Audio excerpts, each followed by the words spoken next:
Hey, this is a Richard Sherman podcast brought to you by SuperDraft Fantasy, the official fantasy partner of Caesar Rewards. To all my PFF listeners, it's time to get hooked up when you play. Get a $10 bonus when you deposit 10 by using the code PFF at registration. Just download SuperDraft and start playing games like Super15. Get your hands on some cash prizes, Caesar Rewards credits, and more. We're even hooking you up with free PFF Elite subscription when you sign up. Just download the SuperDraft app on Apple or Play Store. Use the code PFF when you create an account, deposit $10, and get a free PFF Elite subscription. The offer is only eligible for new accounts. Sorry, everybody who's already subscribed, but new accounts, it's exciting. SuperDraft paid fantasy contests are available in 34 states. Must be 18 or older to play. Paid contests in most states. Visit superdraft.io for all eligibility restrictions. Well, I'm the best corner in the game. Don't you ever talk about me. Picked off. It is Richard Sherman. It's picked off by Sherman. Now, buckle up. Here he goes. And it is intercepted by Richard Sherman. Broken up. Picked off. This game is over. All right. Welcome back to the Richard Sherman podcast. I got my guy Mitch Eisenstein with me as per the use. You know, he took a week off, but we'll talk about that another day. An exciting day in football, as you can see. Obviously, the Calvin Ridley gambling, we'll address that. Aaron Rodgers got big bank. Richard, we're here to discuss the Josh Reynolds signing with the Detroit Lions, 2-year, $12 million. That's the big news of the day. I think we can all agree. And we all agree to that. Richard, what happened? Let's just jump right to the chase. The Seahawks made a big move today. Your former teammate Russell Wilson getting traded to the Denver Broncos. It's a sizable trade. You know, there's numerous players involved, 2 firsts, 2 seconds, a 5th. Noah Fant, Drew Lock, Shelby Harris for Russell Wilson and a 4th rounder. Let's just start off your initial gut reaction to that deal. Inevitable. This was an inevitability. Since the man asked for a trade last year, this was inevitable. This was an inevitable conclusion to this because since that moment, you know, it's been, hey, is it Russell or is it Pete? You know, who's the problem? Who's the solution? Who's the problem? Who's the solution? Who's the problem? Who's the solution? Well, now you're going to figure it out. You know, Seattle has a long way to go. They have big shoes to fill after the trade. I'm sure that the trade pieces they received make me more curious than anything, because I don't think everybody's like, oh, are they going to put Geno out there? Are they going to put Drew Lock out there? No, they're not. They're not on purpose. They're setting themselves up to be in the sweepstakes for Deshaun Watson. I think that these pieces that they're putting together are the pieces that they're going to need to work with the Houston Texans to get Deshaun Watson. I think that Pete will assume the best and think that Deshaun's legal issues will get resolved in the near future before the draft. And they can make a trade with the Houston Texans using some of the pieces, not all of them, some of the pieces that they just got for Russell Wilson. And Russell Wilson gets a fresh start. He gets to go to one of the toughest divisions in the AFC with, I mean, arguably some of the best quarterbacks in the AFC in general, and he'll have to compete. He'll have to, you know, Denver has a lot of pieces. They have Jerry Jeudy. They have pieces on the defensive side of the ball. They have Pro Bowlers. Let's not forget Sutton. They have a running back. They have a running back who did incredibly well last year. So they'll have a chance, but they do have to compete with the Kansas City Chiefs. Justin Herbert and the Chargers are not going to be an easy out. Derek Carr, he's not going to be an easy out. You know, those division games in the AFC West are always competitive. You see weird stuff happen. You're like, man, how did the Chiefs lose to the Chargers, or how did the Chiefs lose to the Raiders, or vice versa? And so it's not a cakewalk for anybody, but I think both sides would be happy. Richard, the way you laid it out, if I was a Seahawk fan, you're calming me down. You're saying that there is hope on the horizon for the Seattle Seahawks. What do you think this trade, truly brings to the Seahawks? Do you think the fans need to be worried? Is next year going to be a rebuilding year, or is Deshaun Watson, if you're the GM, Deshaun Watson is the guy for them that they need to be focused on? It depends on how the offseason goes. I don't think you panic yet. If you get to August and your roster still looks the same, and you get a little worried. You're in a rebuild. This is not a team that is set up to win a championship. However, this is not that time. Now, the way Rashad Penny ended the season, over 150 yards in like last 5 games, that's Seattle's identity. Control the clock, run the football, control the clock. That makes for great defense. So then your defense is on the field less. You're extending drives. Your defense is well rested. That makes for good defense. So I think Pete will go back to his philosophy, go back to what he knows. Hey, run the football, play great defense. Run the football, play great defense. And if you have somebody at the helm who can throw the football, they don't have to win it all. It's not all on your back. It'll be you do your part. You don't have to go out there and throw the ball 40 times. You go out there and throw it 20, 25 times. Don't turn the ball over. We'll run the ball. We'll play great defense. We'll win the football games. That's Pete's philosophy, and that's what they'll do. They just need the Legion of Boom back to take him back to the promised land, Rich. I think we can both agree with that. So Russell Wilson on his side of the fence, like you said, this is something that he asked for, clearly, a trade. He got what he asked for. What do you think the Denver Broncos look like? What do you think Russell Wilson and his future looks like? It appears to me that he's going now into probably the toughest division in the league. He's got some serious weapons. Denver has definitely built out a strong supporting cast before choosing to bring in the quarterback.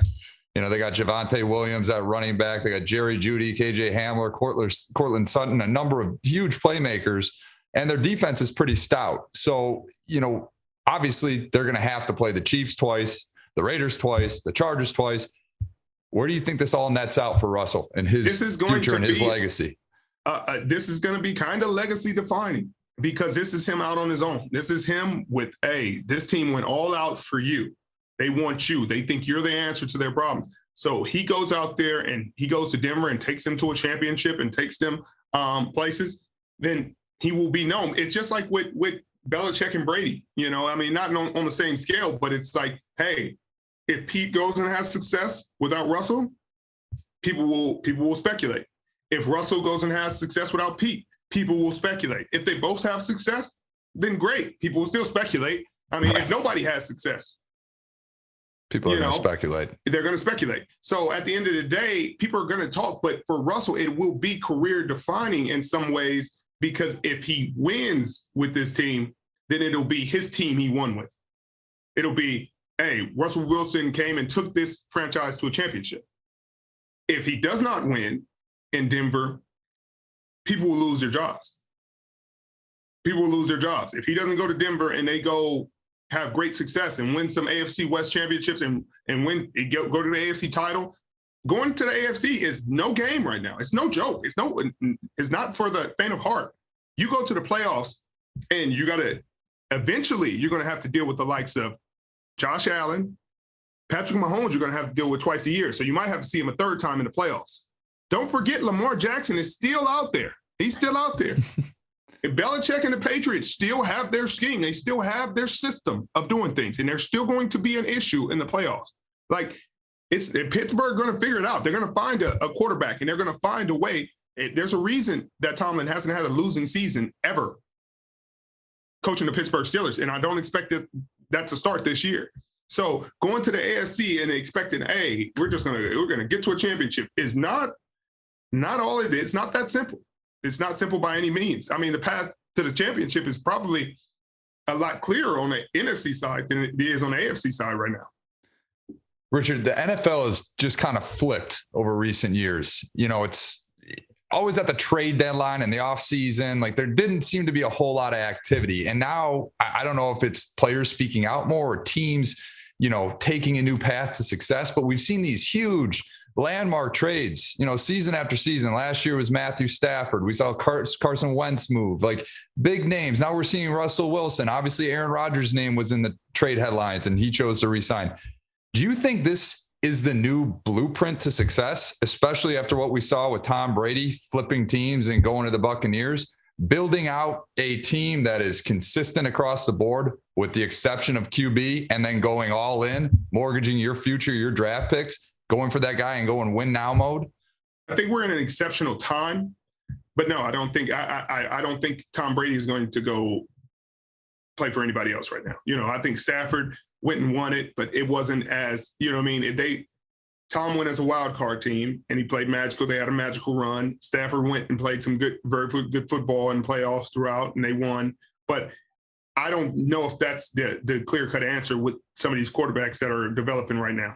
I think these are the young guns right now are going to make it very tough to make that your way of doing things. Like, sure. Hey, we're just, because very few teams are a quarterback away. Like, were the Denver Broncos a quarterback away? Like, if they get Von Miller back, they add another piece on defense. You know what I mean? They have a great young corner. They got 2 great receivers. Like, but do they have enough to say, hey, they're the class of the AFC West? Are they even the class of their division, even with Russell Wilson? Like, you don't clear cut. Nobody's going to say that today. If they say that today, they're because you can't say that with Pat Mahomes and the Chiefs still there. Right. You can't say that. They've been to too many AFC championships, too many Super Bowls to ever say anybody just entering who hasn't played downs on the football field is the favorite over them in their division. So you're not the favorite in your division at this point. So it's to be seen. You know what I mean? Like, if it goes out and works out, then hey, Denver's front office is going to look amazing. Their coaching staff, like, everybody's going to be happy. Seattle's going to look like the dough, but Seattle didn't have much of a choice once he asked for a trade. You have to, otherwise you're dealing with uncertainty in your franchise. I think this is the factory reset that the Seattle Seahawks needed. Get cap space, get yourself a warship of draft picks. Now Seattle is in position to build. They've got a great receiving core. They still have pieces defensively.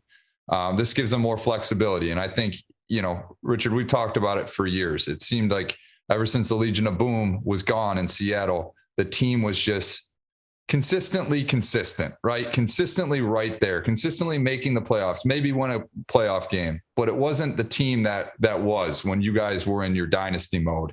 And, outside of Seattle and Denver and the risk that you run in going all in on a quarterback like Russell Wilson is, look at what happened in the Indianapolis Colts. They traded quite a bit for Carson Wentz, and that's a team that looks like they might be a quarterback away, maybe a quarterback and a couple playmakers on the offensive side of the ball, because their defense and O-line is tops in the league, right?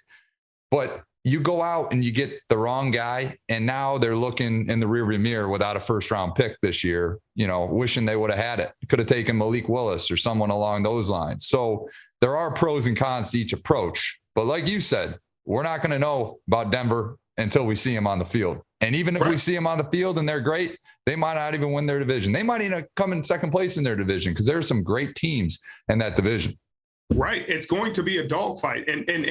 But that, more credit to Russell Wilson. If he gets it done, he will have earned a ton more. He would have succeeded in ways that have not been seen from him alone. Sure. Like, he would have been, it'd be an exceptional season. And you would say, hey, he beat Pat Mahomes. He went out there and Herbert went out there and took over this division, went out there and won the Super Bowl. Like, that gives him a lot of things to say.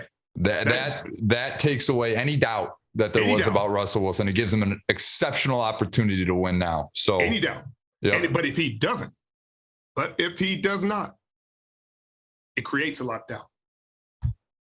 Creates a substantial amount of doubt, because then the conversations begin, the whispers start. Just like if Tom Brady would have not made the playoffs after Belichick, the whispers would have started. They wouldn't have been whispers. They would have been people yelling. But let's talk about Aaron Rodgers, who got $50 million a year. He made the Packers literally pay for drafting Love with the first pick in 2020. He made them pay. Like, cash money, y'all are going to pay me for making a mistake. Pay me for the disrespect. Y'all could have taken an offensive lineman. Y'all could have taken a receiver. You could have taken a linebacker. You could have taken anybody. You took a quarterback. So now you have to eat your pride and pay me the most in league history when I'm 37, coming off my second MVP for the disrespect that they gave Aaron Rodgers. You got to pay. And they deserve to pay, Rich. He deserved it. They deserve to pay. I mean, Green Bay is not a destination I think a lot of guys want to go in free agency, right? They go there because of Aaron Rodgers. We've talked about this over the last month, right? It's Aaron Rodgers is that dude that everyone wants to play with. I'm sure you have wanted to play with them in your day, right? I mean, for them to go and essentially slap him in the face with this Jordan Love pick. And again, I almost feel bad for Jordan Love because now you're looking at a guy who had a promising future, you know, definitely deserved, right, to be a late first round pick. But now that poor guy is going to be sitting on the bench for the next 4 years, probably going to be traded. And that changes his career too. But Richard, we're talking 4 years, up to $200 million. Like this is another, like one of its first of its kind quarterback deal. What are your thoughts on these quarterback numbers? We're seeing this upwards of $50 million a deal. There's rumors swirling about Matt Stafford getting upwards of 45. Like there's never been a quarterback deal like this. I don't care about Mahomes' deal. Mahomes' deal is a deal structured long. This is essentially a 3-year deal, $51 million a year. That's unheard of. Didn't they already have to cut like $50 million to begin with going into this season? I'm sure they did. The way they treated A-Rod, I would have made him pay it all up front. Pay me all up front for the disrespect. I didn't brought y'all 2 MVPs. Like when people talk about the playoffs, like, okay, you know, he lost. Kyle Shanahan is going to be a hard out in the playoffs for anybody, as everybody saw. Like this year, he's going to be a hard out for somebody, whoever they run into. I don't give a dang. It's the 1 seed and he's the 7. It's going to be a hard out. You better bring your playbook. You better bring your scheme. And so, cool. I hear you. 4-time MVP, like an all-timer. They set Love up to fail because no matter how he came in, if Aaron would have left, no matter how he came in, unless he came in and had an MVP season, it's a disappointment. Packers fans have high expectations, high hopes because Aaron has spoiled them in that way. Your quarterback is going to play like an MVP every year and he might not get the award. The transition from Brett Favre to Aaron Rodgers, I think, spoiled the Packers fans more than anything, right? No I mean, question. it's like the transition for the Colts going from Peyton Manning to Andrew Luck. You know, it's like that kind of stuff doesn't happen, and franchises need to realize that. And like you said, now they're paying the piper, and now they got to figure out what to do with Devontae Adams. But the love might give them an out. So many quarterback desperate teams right now. So many quarterback desperate teams, thirst trap. Love is a thirst trap right now. He is a thirst trap. Bryce Love is a thirst trap. Like, because there's not a quarterback in the draft anybody loves. There's nobody anybody loves where they're like, hey, if we could get this guy, he'd turn our franchise around. Nobody's saying that about any one of these quarterbacks. Not Willis, not Pickett, not any of them. Not Ritter. But if Love was in this draft, what'd you say? I mean, yeah. He might be the best one in the draft. They're talking about Malik Willis, like, you know, he's 22.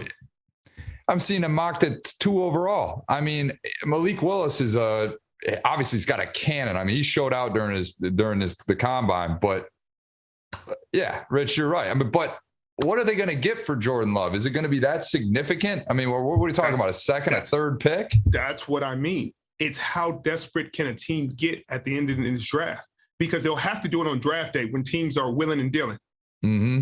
And so if a team is willing and dealing and they're like, man, I didn't get the quarterback I wanted. I didn't get this guy. Man, I thought we were going to draft this guy.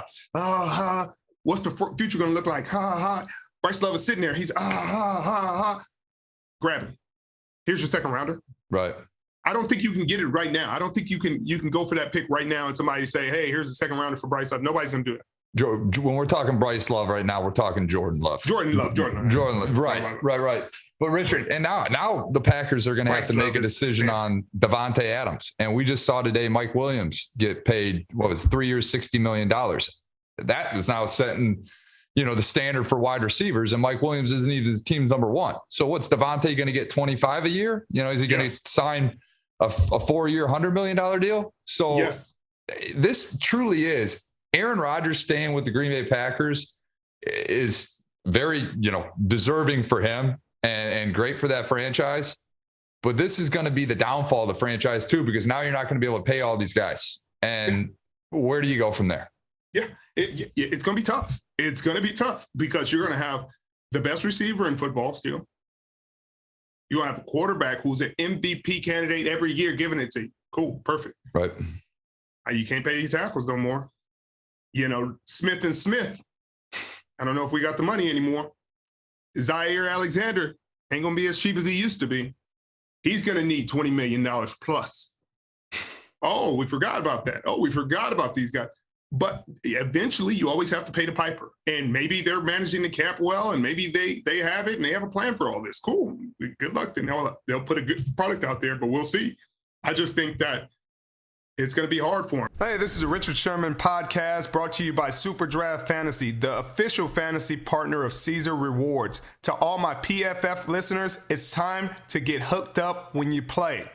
Get a $10 bonus when you deposit 10 by using the code PFF at registration. Just download Super Draft and start playing games like Super15. Get your hands on some cash prizes, Caesar Rewards credits, and more. We're even hooking you up with free PFF Elite subscription when you sign up. Just download the Super Draft app on Apple or Play Store. Use the code PFF when you create an account, deposit $10, and get a free PFF Elite subscription. The offer is only eligible for new accounts. Sorry, everybody who's already subscribed, but new accounts, it's exciting. Super Draft paid fantasy contests are available in 34 states. Must be 18 or older to play. Paid contests in most states. Visit superdraft.io for all eligibility restrictions. All right, guys. Obviously, we want to thank you to our sponsor, Super Draft. Throughout the season, we did our Super 15. With this being the off season, we're focusing more on the NBA. And tonight, they got a 3 pick'em specials, all prop bets. Richard and I need to see who's better at this. I'm not even sure who won last time, but I'm guessing it was me. I'll start again. And we got a slate of Warriors, Steph Curry over under 24.5 against the Clips. How do you go under, right? I mean, over. I'd take him over from the perimeter on the game. I think he's going to hit 9 threes. Let's go with that. Nets, Kyrie Irving over under 23.5 points against the Hornets. Let's go under.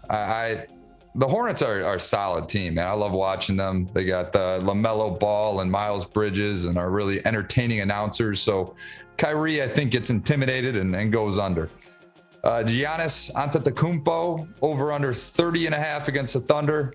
How do you go under? The guy is the Greek freak for a reason. We're going to go well over 30.5 points against the Thunder tonight. Richard, I'll let you take it. Well, Steph Curry, we got to go over. He's been in a bit of a slump since All-Star break. I expect him to break out of that today, get over. I think Kyrie is going to take on the challenge. He has fresh legs because he has only played in half the games this season, I believe. So LaMelo Ball has a lot of star power right now, and I think Kyrie is going to want to put on a show. So I got him over. Giannis, I think he's going to, eventually you got to slow down. And I think he has 28 points today. I don't think he gets 31. 28 points today, so I got him on under. We'll see how it goes. I'm projecting a win, though, Rich. So am I. And thank you guys for joining us. If you haven't already, download the Super Draft app. Super Draft's Super 15 contest was during the season, but now we're doing the overs and unders. Use the promo code PFF for your first $5 game for free. No credit card required. Come on now, get in there. It's this fun game. Enjoy yourself. See you next week. It's going to be very interesting to see how this all plays out.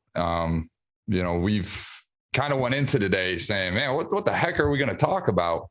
And holy cow, like how the landscape of the day can change. Right. We've seen the NFL offseason is is turning more and more into the NBA offseason. And it's cool to see, different things transpire. And now we've got the NFL draft ahead of us. Richard, we're going to do things a little bit different going forward. We're going to bring on some top flight NFL draft prospects over these coming weeks. We're going to bring in Sauce Gardner and Roger McCreary over the next week. Let's jump right out into it, and then we'll wrap things up. Who is the number one player defensively after the combine, after you've seen what's gone on, after you've seen Jordan Davis run a 4.8 at 360 some odd pounds, and after you've seen Malik Willis throw the ball 70 yards on a rope? Who do you think helped themselves the most after this past week? 90% of it is tape. 90% of what they evaluate, 90% of who they're picking and what's going into that is tape. So I don't put a lot of stock into the combine like that. Obviously, the guys that you just mentioned helped themselves tremendously. I think Kyle Hamilton might have, who knows? You know what I mean? He ran 4.6. People were expecting him to run closer to 4.4, 4.3. They were expecting him top 5 before the combine, and he might have hurt himself in the combine. But at the end of the day, when you turn on the tape, he plays fast. What about Kenny Pickett with the 8.5-inch hands and Aiden Hutchinson with the 32-inch arms, and saying, no one has had that short of arms in the last 15 years to be drafted, inside Joe Burrow of it. had 9-inch hands, and they took him 1, and he just went to the Super Bowl. So, I hear it, but it's just something to talk about. It's something that's feeding the NFL media machine. I hear you. What does the tape look like? Sure. What does Pickett's tape look like? Does his tape look the part? Can he play? Okay, I don't care how big his hands are. They use all these weird measurables and oh, man, I'm sure there's guys with 10-inch hands who can't play. Mm-hmm. You can have the perfect hands, and he has a 6'6" build, and he's 240 pounds, well built, and his mechanics are perfect. But can he process? Can he read the coverage? Can he do well under pressure? What about when he gets hit in the mouth? Does he come back? Those are things, the intangibles are the things that make the difference in football players. And I think that's what teams are looking at studying more than this combine stuff. It's something for the fans to talk about. It's something to entertain people. That's why they put it on TV. But at the end of the day, a lot of these decisions are made. I don't think Sauce Gardner running high 4.4s, low 4.5s matters to any team that was thinking about picking him up. Unless he would have ran 4.7, 4.8, what do you run? All right, perfect, cool. Yep. It's not going to change their opinion of him. And that's why I'm excited to do this, because I'm excited to go over the tape, because the tape is what matters. I want to hear what's in their mind, what they're thinking about during their process, what their process is, in cover 1, cover 2, cover 3, cover 4, quarters against a receiver, situational football. I want to see how deep they're going into that. And I think that's the part I'm going to enjoy about this draft season. Well, Richard, it's been like I said, very great day. We were able to put together this podcast with a ton of exciting news today. And next week, we're going to fire it up with Sauce Gardner and Roger McCreary. And we appreciate you guys tuning in. Yep, I appreciate you guys tuning in. I can't wait for next week. It's going to be exciting. It's going to be a little different. So you guys make sure you tune in. We might even have a vet in there. We might jam pack it with a vet. Old teammate Devin White says he wants to get on the podcast, so we might figure that out too. Appreciate you guys. Subscribe if you're new. See you next week.